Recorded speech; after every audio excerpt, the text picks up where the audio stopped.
বাংলাদেশ যাতে মাদক মুক্ত হয় সেজন্য আমরা অতি শীঘ্রই এই বিষয়ে অভিযান পরিচালনা করব। দ্বিতীয়ত, জুয়া এবং অনলাইন জুয়া এটা বন্ধ করার জন্য আমরা এখন গবেষণা করছি কিভাবে কি করা যায়। এটা সামাজিক ব্যাধিতে পরিণত হয়েছে। তারপরে বাংলাদেশে এই কয়েকটা অঞ্চল আছে যেখানে মানব পাচারের বিষয়টা চলে এসছে সামনে, তার মধ্যে টেকনাফ, উখিয়া, কক্সবাজার এগুলো আছে।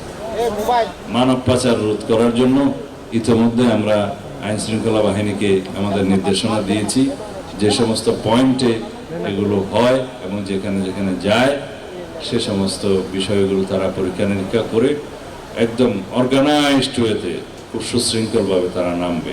সুতরাং মানব পাচার বন্ধ করার জন্য সরকারি উদ্যোগ থাকবে, আইন শৃঙ্খলা রক্ষাকারী বাহিনীগুলো তাদের নিজস্ব অভিযান পরিচালনা করবে।